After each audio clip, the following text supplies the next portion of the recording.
Welcome back to the program. Today we are joined by our dear friend. Bem-vindo de volta ao programa. Hoje estamos com nosso querido amigo Ray McGovern, que foi oficial da CIA por 27 anos.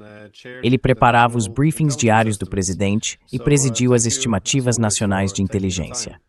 Então, como sempre, obrigado por dedicar seu tempo. Obrigado, Glenn. Houve um grande acontecimento que muda toda a dinâmica entre a Ucrânia, a Rússia, a União Europeia e os Estados Unidos. Parece que o novo ano está começando de forma bastante turbulenta, e isso pode significar que toda a guerra esteja tomando um rumo diferente. Podemos vir a entender melhor a real possibilidade de mudança nas relações entre os Estados Unidos e a Rússia. Eu queria saber, o que você acha de todas essas notícias que estão chegando?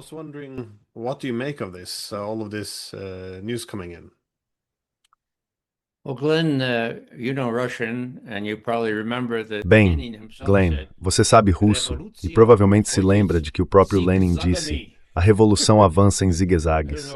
Eu não sei de onde eles tiraram o plural instrumental para zigue-zague, mas não é só a revolução que avança em zigue-zagues. As políticas e ações do presidente Putin, do presidente Trump, também seguem em zigue-zagues, e até demais. Agora, talvez seja bom voltar ao começo, já que estamos começando um novo ano. Nesta mesma época, no ano passado, o regime de Biden já havia sido praticamente deixado de lado pelos russos. E não apenas isso. Bem, você conhece a palavra dogovor, é um acordo, ou mais formalmente um tratado, certo? Sposobny significa capaz. Então os russos diziam que o regime de Biden é nedogovor sposobny, incapaz de chegar a um acordo sobre qualquer coisa. E isso, é claro, era verdade em todos os sentidos.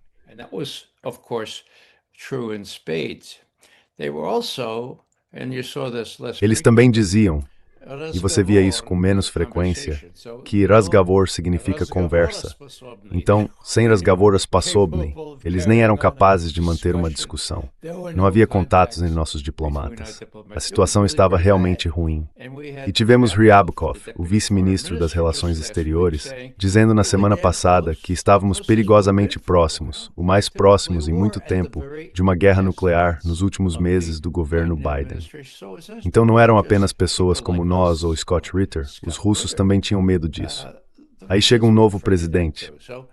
Ele seria presidente? Seria capaz de participar de uma conferência? Ah, sim, seria. Na verdade, ele fala sem parar. Ele já conversou com Putin, acho que 9 vezes até agora. E Ryabkov também já falou com ele por várias horas, em várias ocasiões.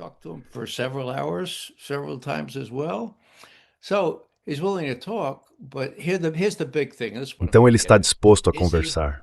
Mas aqui está o ponto principal, é isso que estou tentando entender. Ele é capaz de fazer um acordo? Vamos supor que ele queira fazer um. Ele é capaz? Ele é dono de si mesmo? Nos últimos meses tem sido um verdadeiro vai e vem. Primeiro ele é dono de si, e então o general Kellogg lhe diz: não, os ucranianos ainda podem vencer, e a economia russa desmoronou. Então o presidente Trump repete isso, e depois de alguns meses percebe que foi muito mal informado. Ele afasta Kellogg e escolhe negociadores em quem confia. E veja, se você olhar apenas para o mês de outubro, é realmente interessante porque eles conversam, isto é, Trump e Putin, no dia 16 de outubro.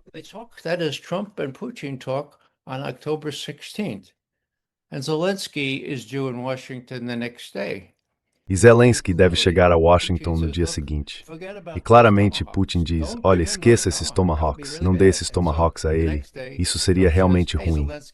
Então no dia seguinte Trump diz: ei Zelensky, nada de Tomahawks, entendeu? Nada de Tomahawks. Uau! Depois Trump diz: e nós vamos conversar, meu secretário de Estado, Rubio, vai conversar com Lavrov na segunda-feira. Bem, o que acontece na segunda-feira? Eles parecem ter uma conversa razoavelmente boa. Mas então, de repente, do nada, Trump impõe aquelas sanções esmagadoras a Lukoil e a Rosneft, as principais companhias petrolíferas russas. E aí o caos se instala, sabe? E então Trump diz: olha, eu falei sobre uma nova cúpula em Budapeste, esqueça isso.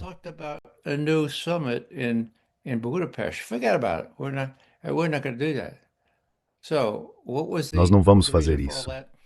Então qual foi o motivo de tudo aquilo, daquela mudança de direção? Foi a forte pressão que Trump sofreu por negar a Zelensky aquelas armas, aqueles Tomahawks, e também por dizer sim, vamos ter outra cúpula. Então a cúpula foi adiada. Agora, no mesmo dia, e isso é ilustrativo, no mesmo dia em que as novas sanções foram impostas contra o petróleo russo e outras coisas, Putin foi questionado sobre o que achava. Na verdade, foi 2 dias depois, e ele disse, bem, sabe, os europeus estão impondo sanções agora.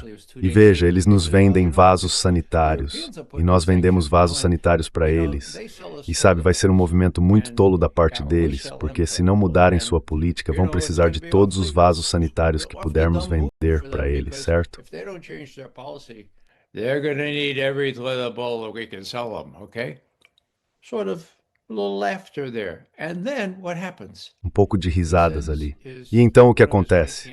Ele envia um de seus homens de confiança, Dmitriev, para a Flórida, para trabalhar com Witkoff e Jared Kushner e elaborar algum tipo de acordo razoável que sabemos ter sido realmente redigido por Dmitriev na Flórida. Sabemos disso por causa de uma conversa interceptada, pelo amor de Deus. E foi isso, houve algumas emendas. O Merov, o ucraniano, também estava lá. Isso foi o que foi levado para aquela reunião de mais de 5 horas com Putin, por Witkoff e Jared Kushner. Agora o próprio Putin foi questionado. 5 horas? Ele disse sim, foi. Isso é uma citação? Foi tempo demais, sim, mas valeu a pena. Então, novamente, isso é uma citação, porque tratamos a maioria daqueles 28 pontos individualmente.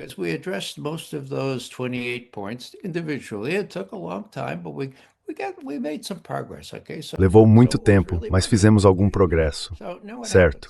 Então realmente valeu a pena. E agora o que acontece? Bem, esses caras voltam para casa e há uma nova reação. E depois? Bem, então temos Putin dizendo, olha, talvez eu devesse aparecer de uniforme com minha farda e dizer ao presidente, dizer ao mundo que temos 10.500 soldados ucranianos cercados na linha de frente. Não queremos matar todos eles. Não matem todos. Certifiquem-se de lhes dar uma chance de se render. E também temos essa nova arma. Agora me fale sobre essa nova arma, ele diz ao chefe do Estado-Maior. Então Gerasimov algum árvore sabe. Gerasimov says, well, this is really something, It can fly forever. It's a cruise missile and Ele pode voar para sempre. É um míssil de cruzeiro e pode ir até o Polo Sul. E por quanto tempo ele pode ficar lá em cima? Suponho que você saiba o que é. Então o que Putin estava dizendo era, veja, não brinque conosco, nós temos as vantagens estratégicas além de todas as outras coisas. Logo depois, Ushakov começou a fazer comentários. Mas o conjunto mais recente de eventos é esse enxame de drones contra a residência do presidente perto de Valdai, que fica mais ou menos no meio do caminho entre, bem, você sabe disso, Glenn, você já esteve lá, entre Moscou, e eu ia dizer Leningrado, São Petersburgo. E agora não há dúvida de que houve uma série de drones ucranianos, porque a CIA admite isso.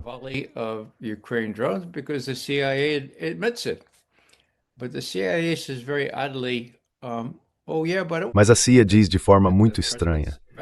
Sim, mas não foi direcionado à residência do presidente. Não, foi direcionado a outra coisa, algum alvo militar ali. Uau! Então era algo real, certo? E agora os russos nos entregaram partes desses mísseis. Grande cerimônia ontem, passou na TV russa. Provavelmente já estão em Washington, transportadas pelo adido de defesa. E se Trump receber informações confiáveis, acho que há 90% de chance de que essas partes desses drones não apenas que continham componentes sofisticados da OTAN, mas também que estavam direcionadas à casa de Putin. Agora vem o ponto de conexão. Este é o desfecho. The nexus here. This is the denouement. Here's Putin. I'm trying to put myself in Putin's place. Aqui está o Putin. Estou tentando me colocar no lugar do Putin. Então, os americanos sabem o que aconteceu? Quero dizer, com todos os seus sistemas sofisticados, eles têm os meios técnicos. Eles sabem o que aconteceu. Sim, senhor, é claro que sabem. Então por que o Trump meio que voltou atrás ao dizer, bem, ele acreditou em mim quando eu falei com ele, diz Putin. Nós não sabemos. Certo, bem, os americanos vão pegar essas partes e conseguir entregá-las a analistas honestos para que possam dizer o que havia nelas. Aquela era uma tecnologia sofisticada que os Estados Unidos e a OTAN têm, ou talvez apenas os Estados, meu Deus, ou a OTAN. Eles conseguirão fazer isso? Bem, não sabemos, Sr. Trump, porque a CIA também está alimentando o New York Times, como costuma fazer, com avaliações da CIA que não concordam com o que temos nas coordenadas. with the coordinates. So let me rehash, says Putin. The Americans know what really happened. Então deixe-me recapitular, diz Putin. Os americanos sabem o que realmente aconteceu, certo? Sim, senhor. Os americanos agora têm provas de como essas coisas foram guiadas e que foram guiadas contra a casa. Sim, senhor. Mas vocês não sabem se os americanos vão contar a verdade a Trump. Não, não sabemos. E se contarem a verdade a Trump, não sabemos se Trump será honesto, certo? Sim, não sabemos. Então, se eu sou o Putin e vejo todos esses zigue-zagues, bem, eu digo, tudo bem, achamos que tínhamos algo bom em andamento. Mesmo depois do ataque à casa perto de Valdai, pedi a Lavrov que se levantasse e lamentasse o ocorrido. Mas ele também disse, porque eu mandei, que apesar desse ataque, não temos intenção de nos retirar das negociações com os Estados Unidos.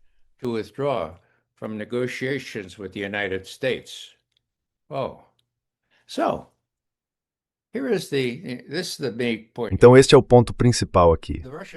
Os russos, ao longo deste último ano, mostraram que, pelo menos na minha visão, nem todos concordam, falam e agem de maneiras que me indicam que o principal objetivo deles, o grande objetivo geral, é conseguir um relacionamento melhor com os Estados Unidos. Agora, por quê? Bem, algumas coisas são bem simples. Eu olho para Putin, ele trouxe o país dele de volta do desastre. O que ele herdou foi desastre, pilhagem e todo o resto vindo do Ocidente. Ele colocou o país de volta nos trilhos e suas forças armadas não ficam atrás de nenhuma. Ele vai arriscar uma guerra nuclear e ver tudo isso destruído? Não. Ele é um cara sensato? Na minha opinião, sim. Ele quer dominar o resto do mundo? Does he want to take over the rest of the world? No. Rest of Western Europe? No. Rest of Europe? No. Okay. Não. O restante da Europa Ocidental? Não, o restante da Europa. Não. Certo. Então aqui está ele com esse objetivo prioritário, não irritar Trump a ponto de ele, de forma irascível, fazer alguma estupidez. Trate-o com extremo cuidado, porque ele é um narcisista delirante, pelo amor de Deus. Você está lidando com alguém, é preciso lidar com Trump, diz Putin, da mesma forma que os porcos-espinhos acasalam na floresta, com muito, muito cuidado, certo? E é isso que ele tem feito. Mas agora vem o momento decisivo. E eu concordo com aqueles que dizem que Putin deve estar sob uma pressão considerável, vinda de pessoas dentro do Kremlin e de outros lugares que estão dizendo até quando você vai aguentar isso da OTAN e dos Estados Unidos.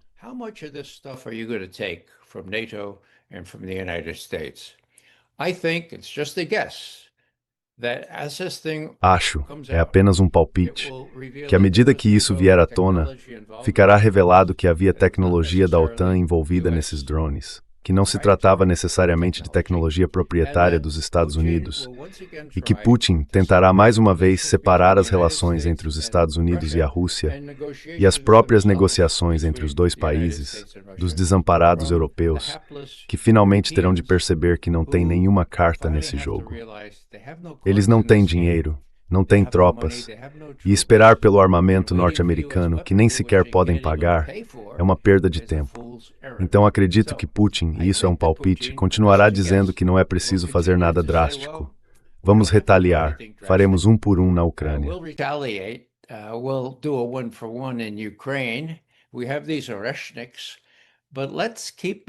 Temos esses Oreshniks, mas vamos lembrar que nossa prioridade é evitar qualquer coisa que possa levar a uma guerra nuclear, algo a que chegamos bem perto hoje, no fim do regime de Biden. Então, com todas essas insinuações de que Trump não é um homem independente, vamos torcer, se não pudermos ter uma expectativa, apenas torcer para que isso o leve a agir contra as pessoas que ele sabe que tentaram sabotar seu último mandato. Aquelas que de fato o sabotaram. E isso é tudo que direi. Temos pessoas como James Comey, que recorreram a todo tipo de ações ilegais e extralegais para impedir que Trump se tornasse presidente, e depois que ele se tornou, foram responsáveis por toda essa história do Russiagate. Certo. Agora, e quanto a James Comey? Russiagate thing, okay. Now, what about James Comey? Well, Trump... Bem, Trump, quero dizer, a advogada dele, ela é muito bonita, muito, muito bonita, não nego isso. Mas ela não tem um pingo de cérebro porque estragou tudo com o grande júri. E agora parece que o Comey vai sair livre. Como o Putin vê isso? E o John Brennan? Será que ele algum dia será levado à justiça? Então o Putin está olhando para tudo isso e dizendo, esses caras ainda estão por aí. Eles ainda são poderosos o bastante para fazer o Trump entender que ele não é dono de si mesmo. E digamos que este será o teste decisivo. E eu trapaceei, esta é a última coisa que vou dizer agora. No dia 22 de setembro do ano passado, 2025, o Putin fez pessoalmente uma proposta aos Estados Unidos. Uma proposta muito simples. Temos o tratado New START expirando em 5 de fevereiro, então exatamente daqui a um mês, quase, certo? Exactly 1 month from now, almost, okay? Now, back in September, he said, Em setembro, ele disse, nós, russos, estaríamos dispostos a manter os limites quantitativos sobre mísseis ofensivos se vocês fizerem o mesmo por mais um ano. Um sim ou não, simples, sem mais negociações. O novo START está morto. Vocês não podem renová-lo, mas pelo menos podemos manter os mesmos limites quantitativos. Acho que é 1.550 dessas armas. Bem, isso foi em 22 de setembro. O que Trump disse? 2 semanas depois, um jornalista perguntou, o que você acha disso? Ele respondeu, parece uma boa ideia para mim. Os russos têm insistido publicamente e também por meio de seus canais privados. Poderia nos dar algo um pouco mais oficial, Sr. Trump? Quero dizer, é realmente simples, só precisamos de um sim ou não. Um funcionário russo chegou a dizer, sim, aceitaremos uma promessa verbal, contanto que você não.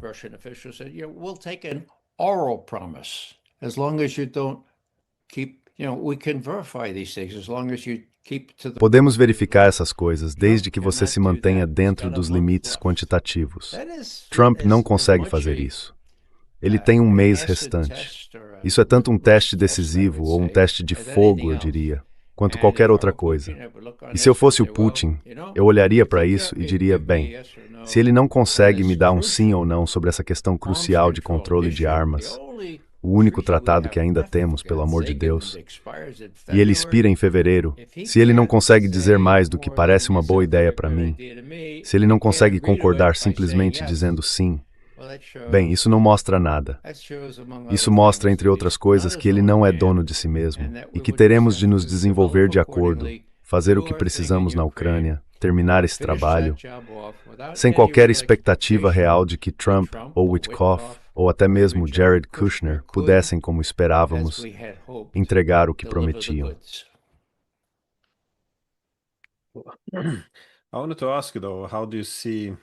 Eu queria te perguntar, porém, como você vê a probabilidade de como Trump vai agir daqui para frente? Porque, como você sugeriu, Putin vai estar observando as ações de Trump. Mas, no geral, o principal objetivo, como agora está bem claro para Zelensky e os líderes europeus, é tentar trazer os Estados Unidos de volta mais profundamente para esta guerra. Agora, se ouvirmos a retórica dos Edazuês, é mais ou menos que a guerra acabou. É isso que Trump está dizendo, que não pode ser vencida. Então, neste ponto, o que se deve fazer é contabilizar as perdas, seguir em frente e talvez buscar um acordo com a Rússia, em vez de empurrá-la para o lado da China. Assim, para Zelensky e os europeus, a solução para trazer os Estados Unidos de volta é basicamente provar que a guerra ainda pode ser vencida, se houver comprometimento.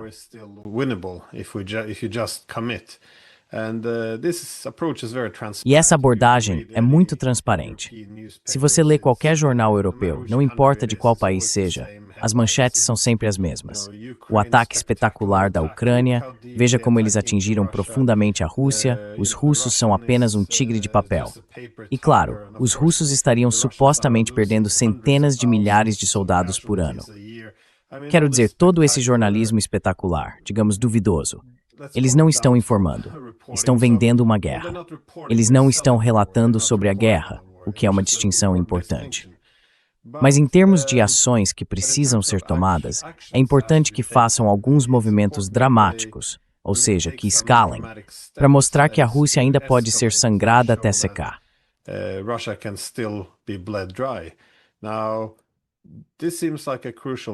Agora, este parece ser um ponto crucial em que Trump terá de tomar uma decisão. Ele vai apoiar os europeus e Zelensky e celebrar novas escaladas, ou vai começar a criticar isso. Como você disse, quando houve aquela tentativa de ataque à residência de Zelensky, ou de Putin, parecia que ele estava inclinado a se distanciar um pouco da situação. Mas, novamente, uma crítica comum é que Trump está simplesmente entregando a guerra, terceirizando-a para os europeus. Basicamente aplaudindo-os, mas querendo lavar as mãos dos Estados Unidos em relação a isso. Então, como você avalia o que Trump fará aqui? Porque eu sempre vejo uma tese bastante convincente dos dois lados. I always say this quite convincing thesis on both sides. One is that Trump recognizes there's a new Uma balance visão of é que power. Trump reconhece que há um novo equilíbrio de poder e que não faz sentido continuar confrontando a Rússia como se ainda fosse a União Soviética. Mas ele precisa lidar com seus próprios falcões. Por outro lado, o argumento é que ele faz o que todo outro líder americano já fez. Fala sobre mudança, mas acaba apunhalando os russos pelas costas. Essencialmente, ele não está jogando contra os falcões, está jogando contra os russos. Então, como você... Bem, acho que em Moscou estão fazendo a mesma pergunta, porque ele é muito ambíguo, tanto em seu discurso quanto em suas ações. Então, para onde você acha que estamos indo a partir daqui? Well, Glenn, let me pick up on the European... Glenn, deixe-me começar pela opinião pública europeia, porque houve um artigo muito interessante no jornal alemão de maior circulação, Die Welt, certo? Ele falava sobre schmerzhafte Wahrheiten, verdades dolorosas. Foi algo realmente impressionante. Agora, este é o jornal de maior circulação na Alemanha. Aqui está o que dizia: a Ucrânia vai perder a guerra contra a Rússia. Os europeus precisam admitir isso, mesmo que doa. A única coisa que importa agora é evitar que algo ainda pior aconteça. É hora de encarar os fatos, de Wahrheiten, de forma sóbria e dolorosa. A Ucrânia vai perder a guerra contra a Rússia. O país está envolvido numa guerra de desgaste contra o agressor russo, que está lenta, mas seguramente minando suas forças.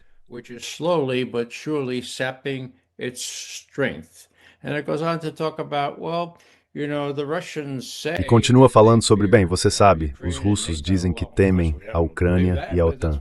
Bem, é claro que não acreditamos nisso, mas é o que eles dizem. Eles parecem realmente... Então o que estou dizendo aqui é que isso não é mais do que um simples sinal passageiro, eu acho. É um presságio do que está por vir. Agora a OTAN, na minha opinião, fine. Acabou. Caput.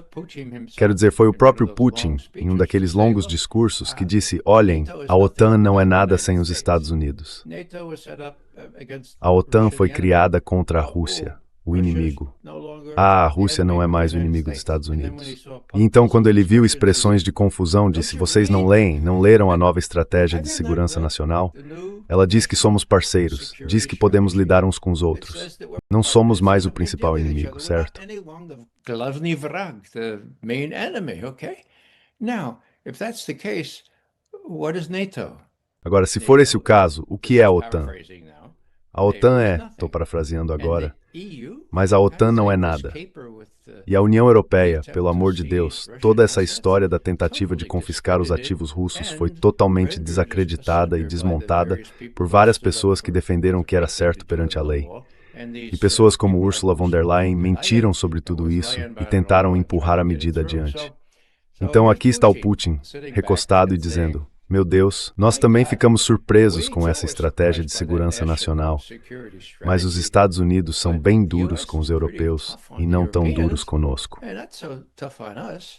E acho que já mencionei antes, Glenn, isso está relacionado. Pesquisas de opinião pública do ano passado mostraram que os Estados Unidos perderam seu lugar na lista dos Glavvrag russos, certo? Glavny vrag significa principais inimigos. Nós temos a expose mesmo ali que entrei na CIA em 1963. We've been the main enemy since I entered the CIA in 1963, okay? And vice versa. Now, guess who, according E vice-versa. Agora adivinhe quem, de acordo com pesquisas de opinião muito confiáveis na Rússia, é considerado o principal inimigo do país pelos cidadãos russos. Não por uma pequena diferença, por uma grande diferença, a Alemanha. Ninguém deveria achar isso bom. Quero dizer, nós conhecemos um pouco da história, mas isso diz muito. E, portanto, não é apenas Putin e sua administração. O povo russo passou a ver Trump de forma diferente de seu antecessor. E isso ajuda. Não ajuda, por outro lado, o fato de que, por causa das falsas acusações do Russiagate, O povo americano foi submetido a 6, 7, 8 anos de, lavagem cerebral talvez seja um termo um pouco forte, mas de uma doutrinação de que Putin é a encarnação do mal, de que os russos querem dominar o resto do mundo, assim como faziam quando os soviéticos estavam no poder.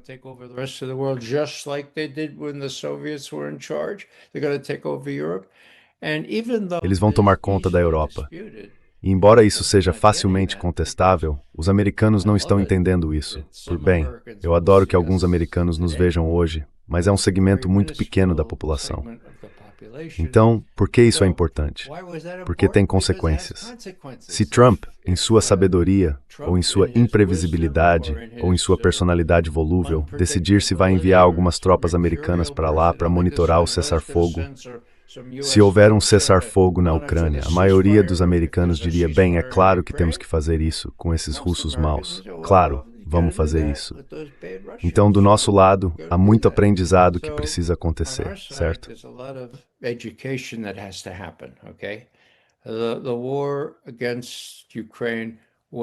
A guerra contra a Ucrânia não foi sem provocação. Eu não gosto de usar dupla negativa, mas ela foi provocada.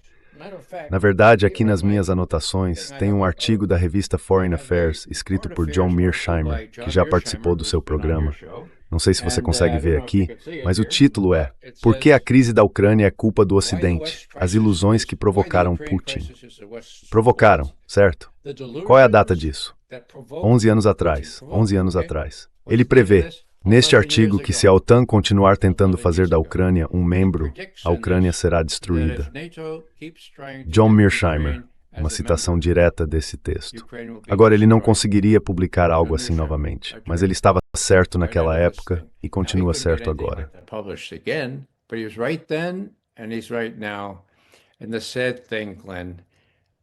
E o triste, Glenn, é que pessoas como Lindsey Graham e outros estavam felizes da vida em ver os ucranianos lutarem até o último ucraniano, enquanto Lindsey Graham se gabava de que não deveríamos perder um único soldado fardado. Sabe, deixar que eles lutassem por nós. Foi uma missão tola desde o começo. Os generais deveriam saber disso. Quero dizer, como segundo-tenente, pelo amor de Deus, aprendi que você não inicia nenhum tipo de aventura ou operação sem uma estimativa da situação. Agora, isso pode soar piegas, certo? Não. Não se você memorizar o que precisa fazer.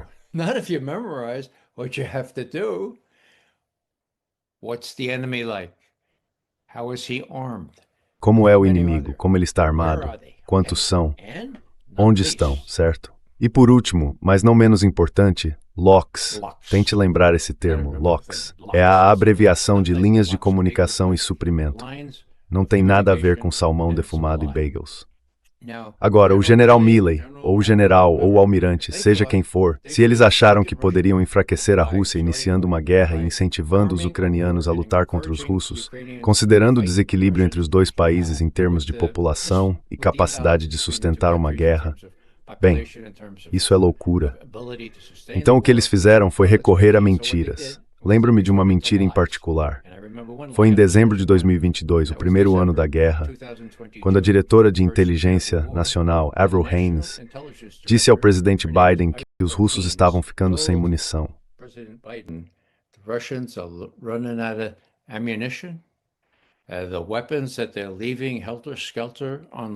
As armas que eles estão deixando espalhadas nas linhas de frente, eles não conseguem substituí-las porque não têm capacidade própria para isso.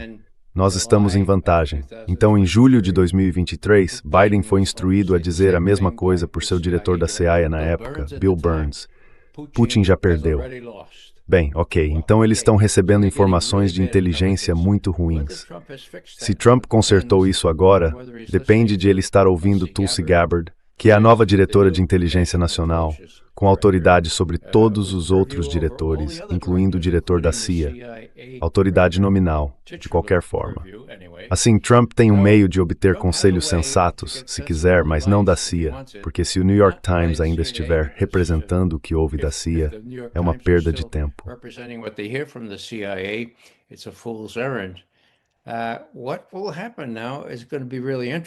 O que vai acontecer agora é realmente interessante. Mas voltando ao seu ponto sobre a Europa está fora disso. A Europa se descreditou. Os russos dizem que a Europa se excluiu. E não só a Europa, mas também pessoas que admiram a Europa, como Rubio e outros. Rubio foi deixado de lado. Ele não está participando de nenhuma das negociações. Na verdade, em Mar-a-Lago, há cerca de uma semana, quando Trump se gabava de como seus negociadores estavam fazendo um ótimo trabalho, ele disse Witkoff e Jerry, Jared Kushner, meu genro, sim, o secretário Rubio também. E quando Zelensky agradeceu as pessoas que estavam ajudando, ele mencionou Witkoff e Kushner, mas esqueceu de mencionar Rubio. Então, esse é o outro ponto.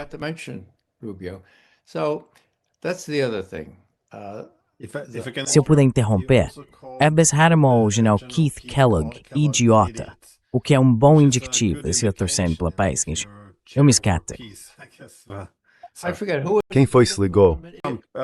Trump chamou o general Keith Kellogg de idiota. Oh, I missed that. Yeah. Eu perdi isso. Bem, ele pode estar certo de vez em quando, acho que ele está certo nessa. Então, sabe, é muito complicado, mas tem sido muito estranho.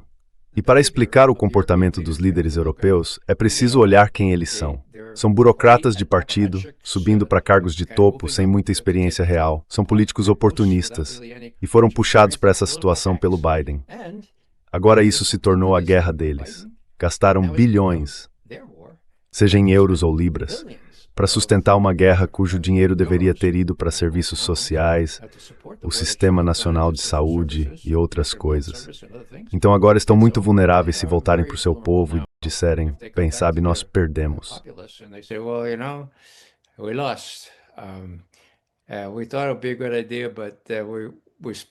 Achamos que seria uma boa ideia, mas gastamos 50 bilhões de dólares e acabou. Desculpe, sua rede de segurança está cheia de buracos. Vamos tentar fazer o nosso melhor. Esses caras vão ser tirados do cargo dentro de 1 ano ou 1 ano e meio, porque haverá eleições nesse período. E é isso que mais os preocupa. Não apenas perder o poder, mas serem expostos como os idiotas tolos que são. Odeio dizer isso, mas essas pessoas têm muito sangue nas mãos por apoiarem essa coisa, mesmo quando as batalhas estão perdidas e quando Putin realmente só precisa esperar e desgastar.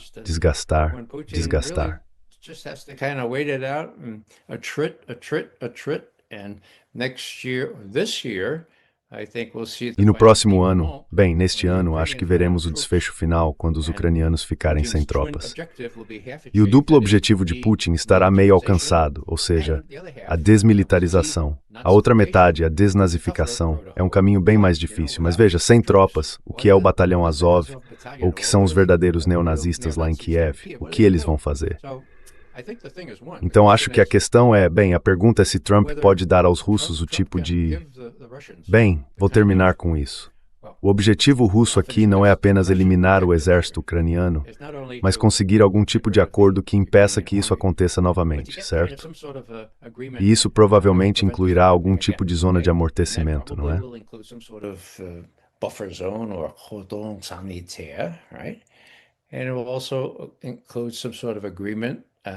E isso também incluirá algum tipo de acordo para limitar as forças de cada lado. Terá que proibir a Ucrânia, o que restar dela, de entrar na OTAN e o restante deverá ser negociado. Agora isso parece fácil, não é tão simples assim, mas os contornos estão claros e é isso que inevitavelmente vai acontecer. Agora, poderia acontecer algo pior? Sim. Então qual é a boa notícia? A boa notícia, ao meu ver, é que Putin é uma pessoa muito gradual, muito cuidadosa, muito perspicaz. Ele é um estadista. Ele sabe que está no comando disso. Está em posição de vantagem. Ele não precisa fazer nada precipitado. E há a possibilidade de que Trump faça o que for necessário para que, com um pouco de maquiagem nessa derrota, Trump possa sair dizendo, bem, essa foi a guerra de Biden. Trump can come away and say, well, this was Biden's war. I want to stop the killing and I've made the best deal I can. The Russians... Quero parar a matança e fiz o melhor acordo que pude. Os russos estão no controle. Estamos fora de lá. E acho que isso é inevitável. Já estamos meio fora de lá, já que não estamos mais fornecendo armas nem dinheiro. Aparentemente ainda estamos fornecendo inteligência, e isso é um problema. Nesse novo acordo em que a residência de Valdai foi atingida, se ficar comprovado que foi inteligência da OTAN guiando aquelas coisas em direção à casa, bem, acho que haverá um ótimo argumento para Putin dizer: certo, Sr. Trump, pelo amor de Deus, agora pare de fornecer a eles qualquer tipo de informação que lhes permita nos atacar de forma tão específica e tão drástica.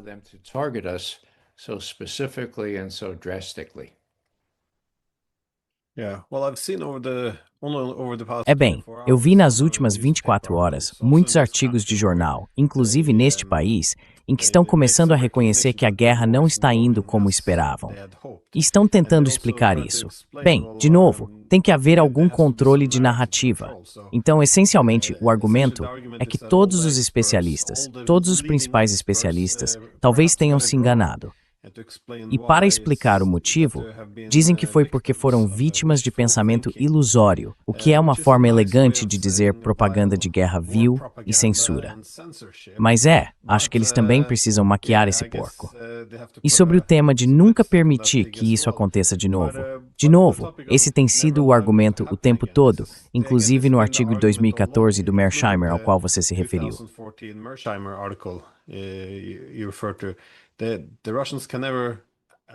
Os russos nunca poderiam permitir que isso acontecesse.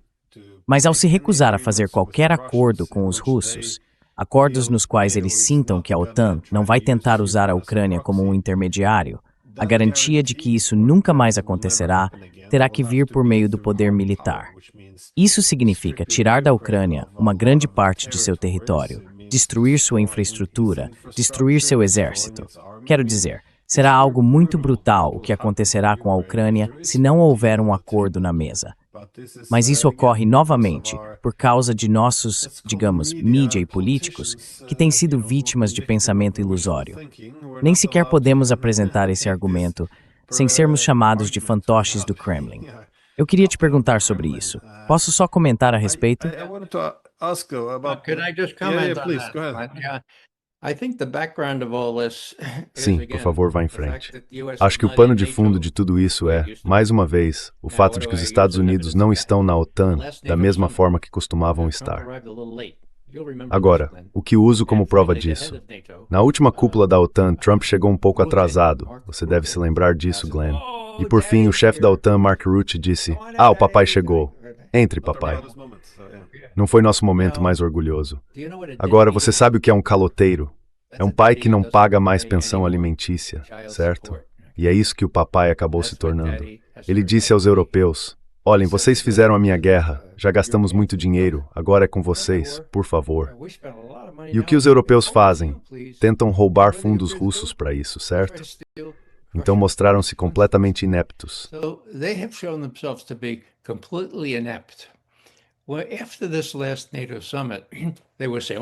Bem, depois dessa última cúpula da OTAN, disseram: a próxima será em Tirana, na Albânia. E eu disse: não vai haver próxima. A OTAN se desfez.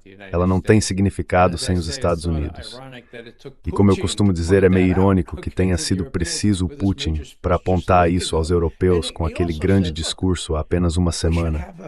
E ele também disse: olhem, deveríamos ter uma Europa comum, somos europeus, nós não queríamos isso, sabem?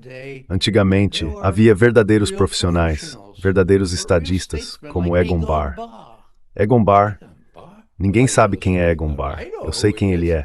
Ele foi o braço direito de Willy Brandt, o autor conceitual da Ostpolitik, a política voltada para o leste, em que Willy Brandt e os Estados Unidos concordaram com isso na época, dizia: olhem, não faz sentido ser uma entidade hostil em relação à Rússia.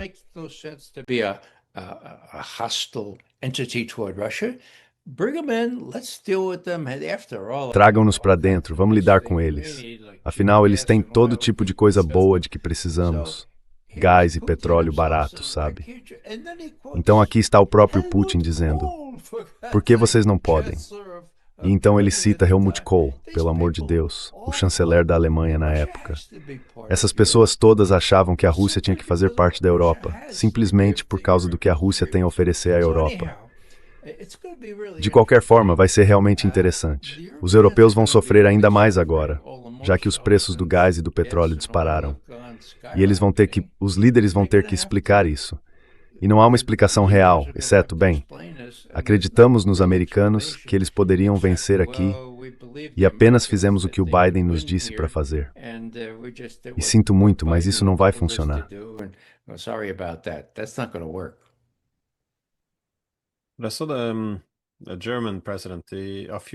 Eu vi o presidente da Alemanha há alguns anos, foi por volta de 2020 ou 2021, e ele fez a observação de que, bem, no passado tínhamos a Ostpolitik, porque era necessário lidar com os países do bloco oriental. Tudo tinha que passar por Moscou. Mas agora que eles estão em nosso bloco, não precisamos mais nos engajar com Moscou dessa forma. O que é uma reinterpretação bastante perversa do que a Ostpolitik deveria significar. Mas sim, novamente, isso remete a uma das razões pelas quais os russos agora veem a Alemanha como retornando ao seu antigo status de principal inimiga. Quero, porém, tocar no que está acontecendo do lado ucraniano, porque depois que as agências anticorrupção, sobre as quais, obviamente, os Estados Unidos exercem enorme influência, começaram a agitar as coisas dentro do governo Zelensky, Yermak e outros acabaram caindo.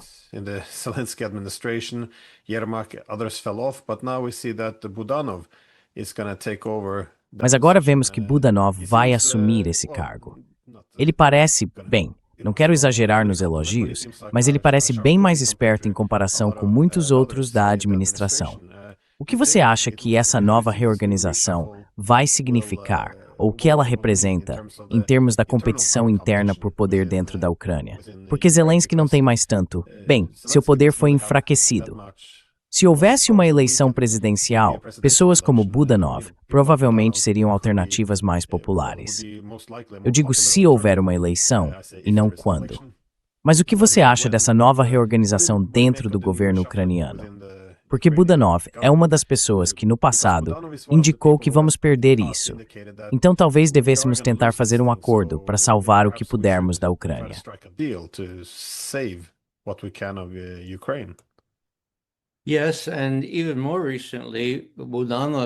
Sim, e ainda mais recentemente, Budanov escreveu alguns artigos realmente críticos sobre a conduta e a política em relação à Rússia. Então quero dizer, eu fiquei tentado a dizer, agora estou sendo pressionado demais porque aquilo é um verdadeiro ninho de vespas. Não posso realmente prever o que vai acontecer. É difícil para mim acreditar que Zelensky seja como a esposa de César, que ele não seja tão corrupto quanto os outros. Acho que podemos partir dessa suposição aqui, Sam. Então Budanov, ele tem aquele rosto jovem e aparência bem cuidada. Não parece um brutamontes como os outros, mas as aparências enganam, certo? Não sei, talvez ele seja mais honesto do que os outros.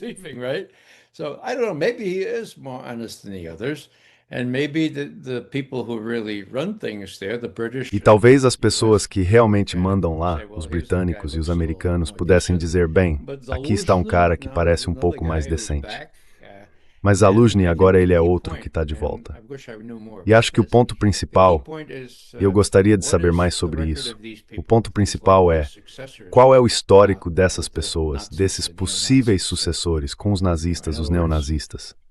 Em outras palavras, qual deles é mais submisso aos nazistas? Eu não sei a resposta para isso, mas esse seria o ponto crucial. E veja, os russos também estão nesse jogo. Eles têm tanta influência, ou pelo menos tanto conhecimento quanto nós. E o que acontece em Kiev, o prefeito de Kiev, Klitschko, ele já estava na disputa lá em 2014. Talvez ele seja um boxeador, certo?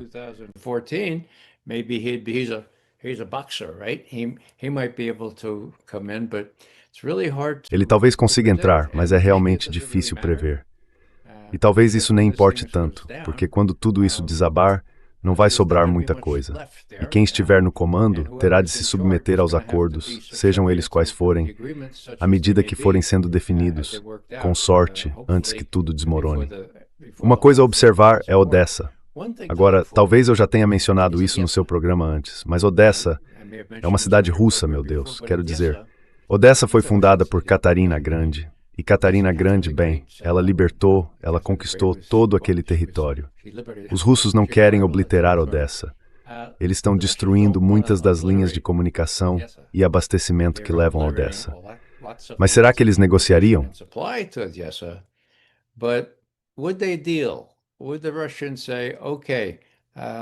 Mr. Trump, Os russos diriam: we don't want ok, Sr. Trump, não queremos destruir Odessa. Percebemos que Odessa é necessária para evitar que a Ucrânia se torne apenas uma fazenda para o resto da Europa. Quero dizer, a Ucrânia precisa de uma saída para o mar, e essa saída é a própria Odessa. Poderíamos formar algum tipo de autoridade multinacional para regular o tráfego no Dnieper. Há uma maneira de lidar com isso, mas não queremos destruir Odessa. E Trump poderia dizer: eu salvei Odessa. Há uma pista que remonta a mais de 3 anos, outubro de 2022, quando Putin foi questionado com uma daquelas perguntas ensaiadas em uma de suas longas sessões de perguntas e respostas. Um correspondente disse: Presidente Putin, eu gostaria de passar férias em Odessa. O senhor sugere que eu solicite um visto ucraniano ou russo? Ukrainian or a Russian visa? Eu estava lá. Também um jornalista grego em Mumbai, em 2023. Sim, eu realmente sentei bem atrás dele. And so, do you remember the way he replied? Sim. E você se lembra de como ele respondeu? Ele disse: sim, pode ser Yabloko Razdora, pode ser uma maçã da discórdia. Voltem à Guerra de Troia, aqueles que estudaram sobre os troianos, a mitologia, sabe, a maçã da discórdia, certo? Sim, pode ser uma maçã da discórdia, ou pode ser uma forma de trabalhar para resolver diferenças aparentemente irreconciliáveis. Então sim, vá a Odessa, divirta-se e lembre-se, Odessa é uma cidade realmente especial e bonita. Não queremos ver nada realmente ruim acontecer com ela. Agora, todos os meus colegas, todo mundo diz: os russos, eles têm que tomar Odessa. Bem, eu acho que eles vão, mas não acho que precisem destruí-la. Well, I think they will, but I don't think they have to obliterate it. I think they can work out something where Odessa can. Acho que eles podem chegar a um acordo em que Odessa funcione como um canal para o mar, permitindo que uma Ucrânia amigável, ou pelo menos não em combate, continue existindo como uma entidade soberana, tanto economicamente quanto politicamente. Então são esse tipo de acordos territoriais que poderiam ser negociados. Sumy, no norte, Kharkov, há muita esperança. A única questão agora é que nas últimas semanas fiquei mais relutante em dizer que Trump, que é o verdadeiro jogador-chave aqui, conseguiu deixar pessoas como Rubio, Kellogg e outros de lado. Ele fez isso, mas agora tudo realmente depende de ele estar disposto a admitir que Putin lhe disse a verdade sobre esse ataque perto de Valdai e que a CIA mentiu. And that the CIA lied. You know, maybe you were here, maybe you were... Sabe, talvez você estivesse lá, talvez em Helsinki, ou onde foi mesmo, foi na Polônia. Alguém perguntou, Polônia ou Helsinki? Alguém perguntou a Trump durante seu primeiro mandato, com Putin bem ao lado dele, e essa história de Russiagate e a interferência russa na eleição de 2016. Pois bem, isso foi muito antes de as pessoas perceberem que aquilo era uma mentira descarada. Então Trump diz: bem, o Sr. Putin diz que isso não aconteceu. A interna ocidental de Bunker accounta da face vai acreditar na CIA ou no Sr. Putin, pelo amor de Deus. E John Brennan disse traição. Traição. Treason is the word for this. Yeah. Treason. Mas acabou se revelando que as agências de inteligência dele estavam mentindo e que Putin não estava.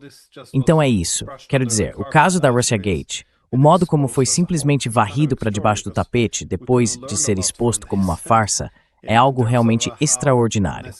Poderíamos ter aprendido muito com isso, em termos de como tudo aquilo foi desnecessário e de como a política interna acabou ajudando a intensificar uma rivalidade entre grandes potências.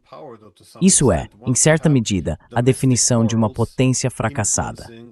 Quando as disputas internas passam a influenciar a política externa, a ponto de minar o interesse nacional, porque um Estado racional é aquele que age de acordo com seu interesse nacional.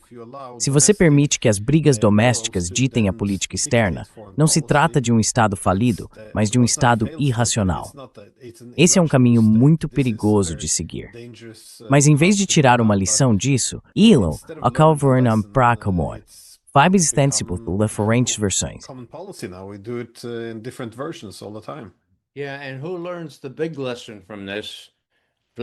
E quem é que aprende a grande lição com isso? Vladimir Vladimirovich Putin.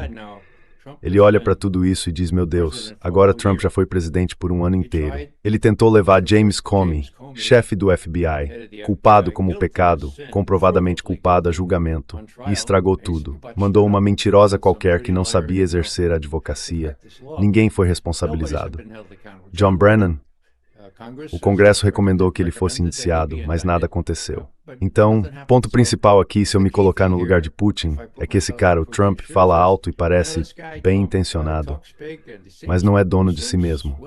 E alguns desses autores russos agora estão dizendo que ele é fraco. Temos que reconhecer isso. Ele é fraco. We have to recognize that. He's weak. Now, does that make a hell of a lot of difference?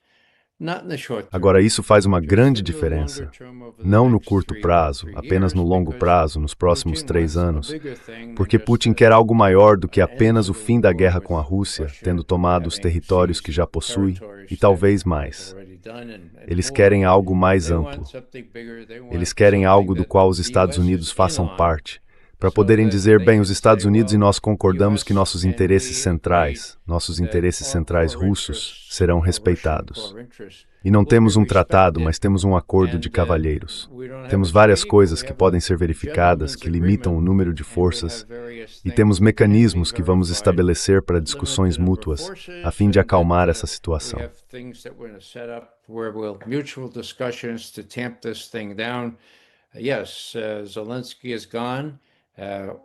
Sim, Zelensky se foi. Vamos lidar com quem quer que apareça no topo, ou com quem o MI6 e a CIA colocarem na posição, mas eles não terão poder real algum. No entanto, terão de respeitar a situação conforme as coisas se estabilizem. Esse é o ponto principal. Pelo que vejo, nos próximos meses, os russos continuarão nesse ritmo muito lento de tomar essas cidades-chave. Em alguns meses ficará muito claro que sem dinheiro, bem, talvez ainda tenham algum até agosto ou setembro do próximo ano, vindos desses 90 bilhões de dólares que os europeus conseguiram reunir. Mas o que acontece depois disso? É uma missão fadada ao fracasso. But what happens after that? It's a fool's errand. The sooner, I mean, this I agree with when Trump says, quanto antes, quero dizer, nisso eu concordo com Trump quando ele diz, vamos simplesmente parar de lutar, pelo amor de Deus. É possível parar a luta. Alguém disse que 9.000 soldados ucranianos foram mortos em uma semana. Eu não sei, esqueci onde li isso. Mas, meu Deus, são seres humanos. Vamos simplesmente parar com isso, porque podemos. Está claro quem vai colher os despojos disso, mas também está claro quem foi provocado, e foram os russos que foram provocados. Podemos provar isso. John Mearsheimer disse isso há 11 anos. O triste é que ninguém deu atenção a John Mearsheimer. Todo mundo em Washington acha que sabe tudo, certo? Eu perguntei uma vez a John Mearsheimer, John, você está em Washington? I asked John Mearsheimer once, John, you're in Washington. Did anyone from the State Department or the CIA seek to speak to you? Alguém do Departamento de Estado ou da CIA tentou falar com você? Quero dizer, você tem acertado nessas questões. John olhou para mim. Esta é uma reunião pública. John olhou para mim e disse, Ray, estou fazendo isso há 35 anos. Nunca, nenhuma vez, alguém do Departamento de Estado, da CIA ou do Departamento de Defesa, aliás, procurou me consultar. Isso por si só já diz muito. E enquanto eles mantiverem essa atitude isolada, nós sabemos de tudo, não há muito sangue novo entrando lá. São as realidades no terreno que precisam ditar o resultado. E é isso que estamos vendo agora em relação à resolução deste conflito.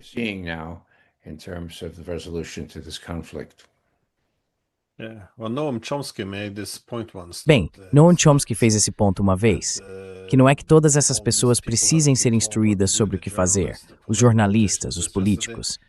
É que elas simplesmente não chegariam a essas posições se tivessem, digamos, a estrutura analítica de pessoas como John Mearsheimer, porque chegariam às conclusões erradas e não seriam ouvidas.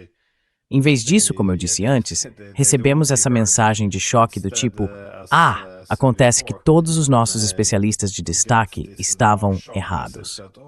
Bem, então eles não são grandes especialistas assim, são?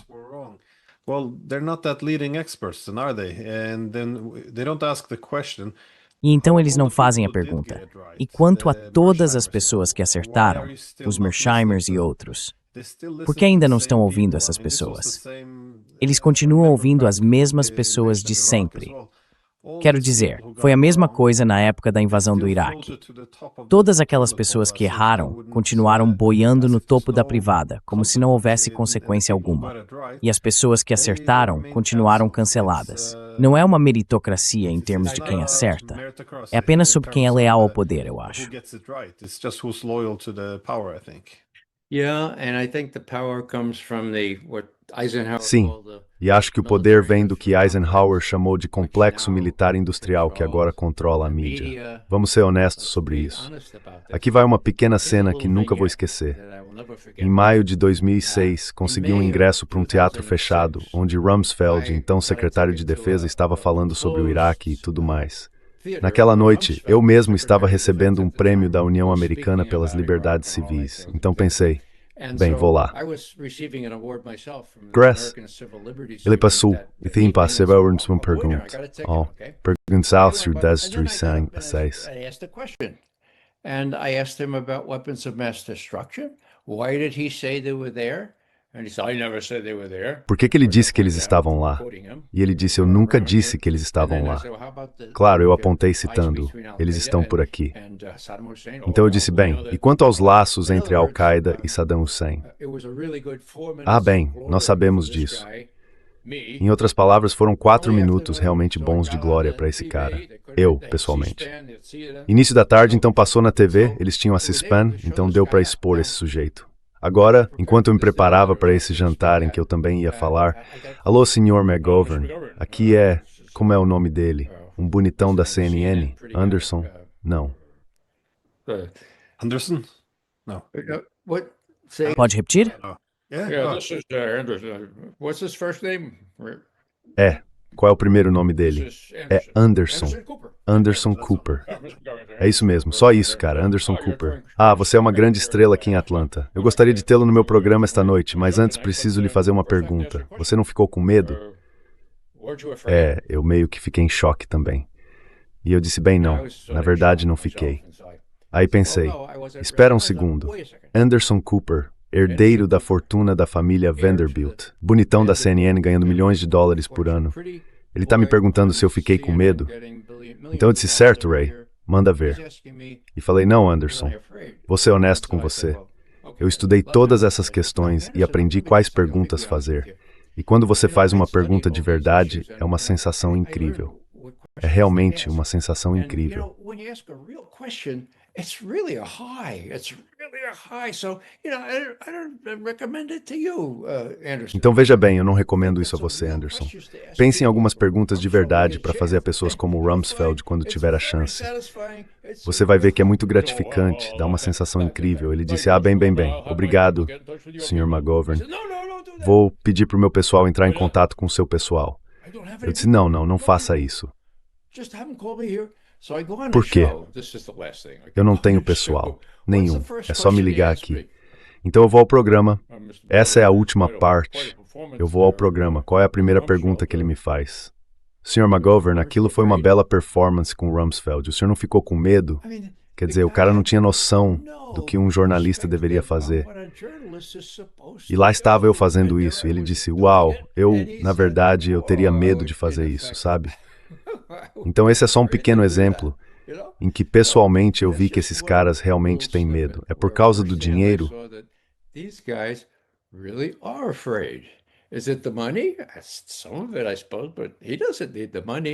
Em parte eu acho que sim, mas ele não precisa do dinheiro.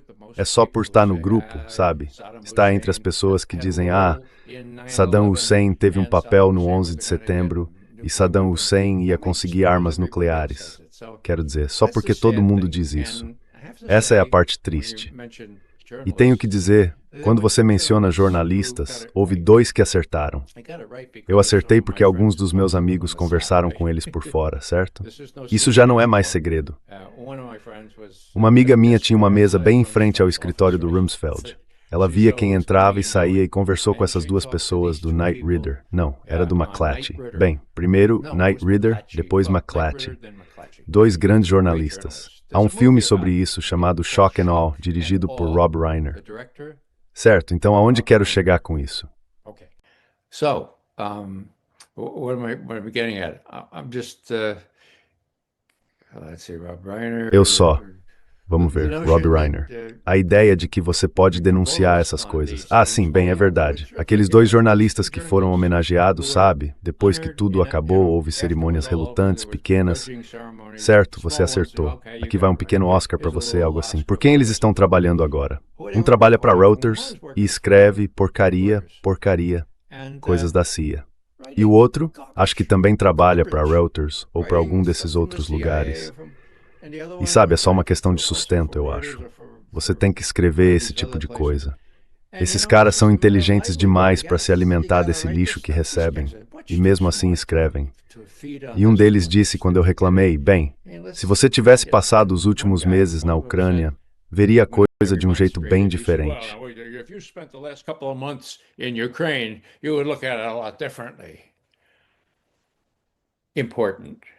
Importante.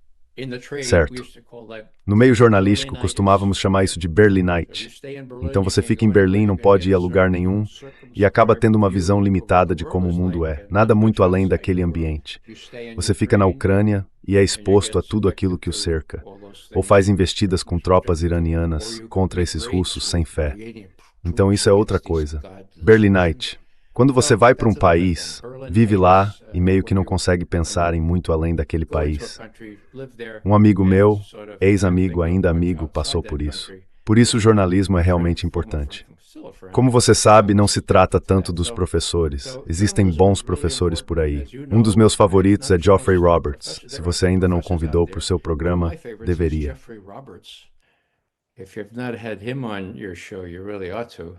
Não, eu o conheço bem. Já o recebi no programa algumas vezes também. Posso fazer isso? Ótimo. Sim, ele é professor emérito de História Russa na University College Cork, na Irlanda, embora seja britânico. E ele é simplesmente ótimo. Eu busco o conselho dele sempre que me arrisco demais, e na maioria das vezes ele se arrisca junto comigo. Quando você trabalha sozinho, precisa de um pouco de afirmação, ou pelo menos de algum encorajamento ou apoio, para ouvir algo como, bem, você não está completamente louco, McGovern. Em outras palavras, ainda vejo o copo meio cheio. Talvez um pouco mais que meio cheio, porque os europeus não têm mais nenhum papel a desempenhar agora. Acho que o tempo de Zelensky está contado.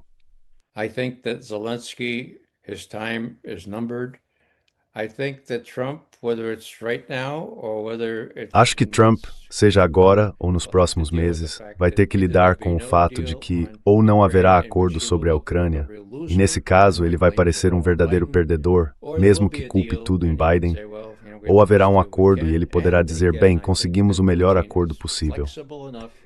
E novamente, acho que Putin é flexível o bastante para isso.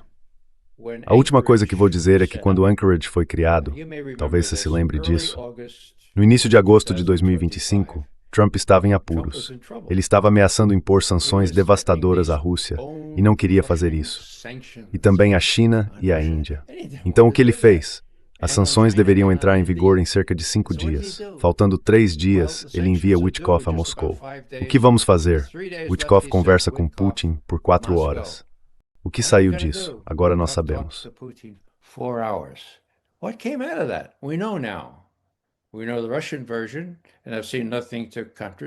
Nós conhecemos a versão russa e não vi nada que a contradiga. Certo, iremos para Anchorage, mas há 2 coisas que queremos tirar disso. Primeiro, chega de falar em cessar-fogo apenas para deixar os ucranianos se reagrupar. Entendeu, senhor presidente? Certo. A outra coisa é que você não vai deixar Zelensky sabotar o progresso em direção a uma resolução real. Promete isso? Certo. Witkoff diz, vou falar com o presidente. Trump liga para Putin, parece bom. Eles vão para Anchorage. E basicamente foi só isso que aconteceu. No caminho, Trump está no avião com um desses caras da Fox News e diz, sabe, se eu não sair de lá com algum tipo de acordo de cessar-fogo, ficarei muito, muito desapontado. Bem, ele deveria saber. E no fim das contas, logo após a reunião, Trump se manifestou como um verdadeiro socialista e disse, certo, nenhum cessar-fogo imediato.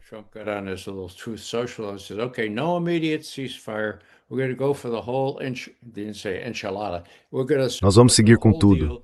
Não disse enchilada, vamos seguir com o pacote completo, porque foi isso que combinamos. Segundo ponto, vou garantir que Zelensky e os europeus cumpram isso. Uau, segundo ponto. Certo. Então o que acontece? 3 dias depois, eu chamo de os 7 anões, sentados aos pés do presidente Bush. Ele fala com eles sobre o que conseguiu em Anchorage e de repente diz: desculpem pessoal e moças, mas prometi ao Vladimir que ligaria para ele. Podem esperar um pouco, ir para outra sala por uns 20 minutos enquanto falo com o Vladimir. E eles foram e depois voltaram. Pelo que parecia, sentaram-se ali e entenderam o que Trump estava dizendo. Olhem, não sabotem isso. Estamos com isso encaminhado. Don't sabotage this. We got this thing going. What happens? These guys sabotage. O que acontece? Esses caras sabotam tudo. Eles convencem pessoas como Kellogg e outros a dizer ainda podemos vencer, conseguimos, certo? E o Zelensky, claro, é o grande obstáculo. Finalmente, quando Trump percebe que Kellogg tem favorecido isso e andado vazando informações, ele diz, isso não serve para nada, e muda de ideia. Depois ele vai falar com Witkoff e Kushner. Tudo isso está documentado. Nós analistas fazemos cronologias, meio cheias de zigue-zagues, mas está muito claro nos registros que Trump decidiu dispensar Kellogg. Acho que ele sairia no começo de janeiro, já vai tarde. Certo, ainda há muita gente por lá e também os europeus. There are still a lot of people around there, and the Europeans, but Trump, typically. Mas Trump, você sabe, normalmente ao final da sessão em Mar-a-Lago dizia: agora preciso ligar para o meu amigo Vladimir Putin amanhã, logo cedo, ou talvez hoje à noite, se ele ainda estiver acordado. Sim, os europeus, devemos falar com os europeus também. E claro, eles conversavam com os europeus por um tempo. Então, na minha opinião, a Europa não vai ter muito peso aqui. Os europeus deveriam ler a estratégia de segurança nacional com muita atenção, porque ela os coloca em seu devido lugar. Terceiro, primeiro vem o hemisfério ocidental, depois a China e o Extremo Oriente, e então a Europa. E a Rússia é meio que um subconjunto da Europa, veja bem. E depois, temos a última é a África, é claro. Oriente Médio. Oriente Médio é o quarto. Middle East. Middle East is fourth. So anybody who looked at that table of contents. Então, qualquer pessoa que tenha olhado aquele índice na segunda página da Estratégia de Segurança Nacional e não tenha percebido o quanto as prioridades eram diferentes das estratégias anteriores, eu não sei. Talvez simplesmente não consigam dar a Trump ao menos o crédito por colocar em sua retórica ou em sua estratégia a forma como ele enxerga as coisas. Agora, o último ponto sobre isso é que, com o hemisfério ocidental como foco principal, temo que não se trate apenas dos países latino-americanos, Venezuela e outros, mas dos próprios Estados Unidos da América.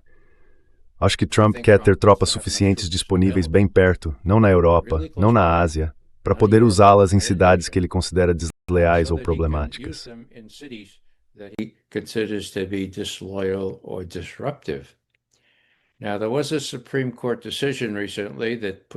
Houve recentemente uma decisão da Suprema Corte que freou isso, mas Trump não costuma seguir a lei nem os juízes da Suprema Corte. Não estou inventando. No dia 5 de setembro, a nova orientação estratégica vazou para o Político, um jornal muito bem conectado, enfim. E o que eles disseram? Disseram que a nova ênfase seria no hemisfério ocidental, em lugares como a Venezuela e o território nacional. E o território nacional.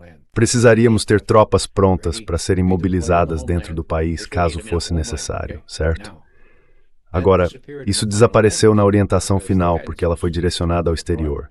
Mas não sei se isso desapareceu dos cálculos de Trump e das pessoas que o apoiam.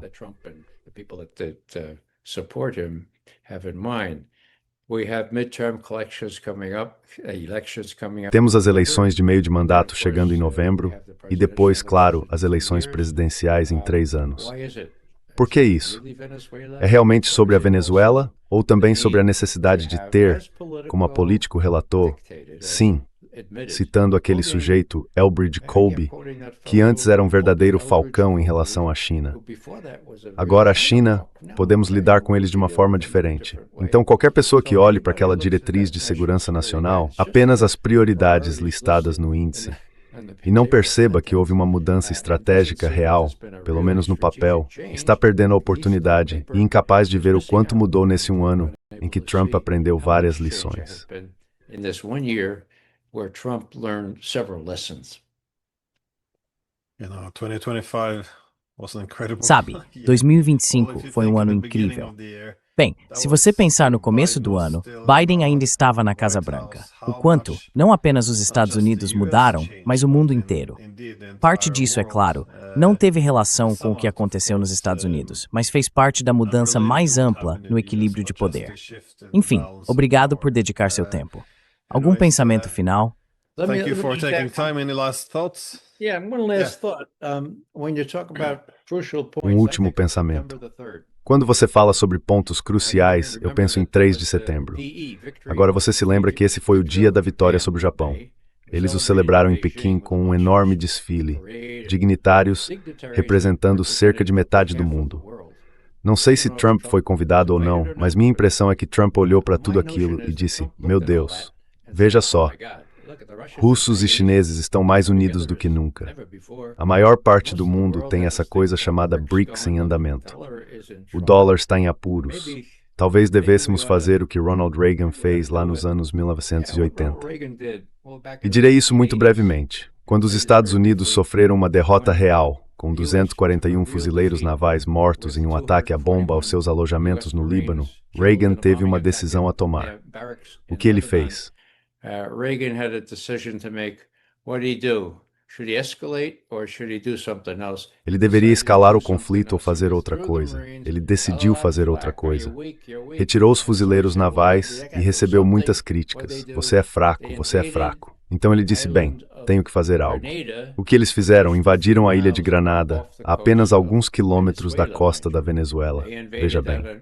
Invadiram sob falsos pretextos, mas tiveram uma grande vitória. A 86ª Divisão Aerotransportada entrou lá, se livrou de todos aqueles pró-cubanos e salvou os estudantes de medicina norte-americanos que supostamente seriam feitos reféns. Foi tudo armado. Eu sei disso porque eu estava lá, certo? Então o que estou dizendo é que acho que o dia 3 de setembro em Pequim mostrou a Trump. Veja, não apenas todos eles estão lá, mas eu estou excluído. Not only are they all there, but I'm excluded. Is there anything I can do closer to home to show? Há algo que eu possa fazer mais perto de casa para mostrar como sou forte. E o assessor dele disse: sim, você poderia fazer algo na Venezuela. Certo, fazer algo na Venezuela e manter tropas suficientes por perto, se necessário, no território nacional. Então isso é um palpite. Mas do jeito que as coisas aconteceram, quando há esse tipo de mudança muito clara de poder do Ocidente para o Oriente, e você tem um empresário como Trump, que consegue reconhecer esse tipo de coisa, quando ele vê chineses e russos se divertindo juntos, certo? Faz sentido que ele reúna seus redatores de discursos e dite algo muito... bem, não é muito coerente, mas soa razoavelmente bem. Não foi o Departamento de Estado que escreveu isso. It wasn't the State Department composed this, it was the speechwriters. He dictated it, I'm sure. Foram os redatores do discurso. Ele o ditou, tenho certeza. Então isso já é alguma coisa. Vamos ver como as coisas se desenrolam neste ano que acabou de começar ontem. Mas não estou sem esperança porque, bem, o arco do universo tende, de certa forma, à justiça. E acho que, depois que os ucranianos perceberem que não há esperança para eles e os europeus pararem de incentivá-los, poderá haver um acordo negociado que, de certa forma, coloque um guarda-chuva sobre toda essa situação em que os interesses russos também sejam respeitados e garantidos. Isso é mais um desejo do que uma previsão, mas se for para acontecer, acho que será neste ano.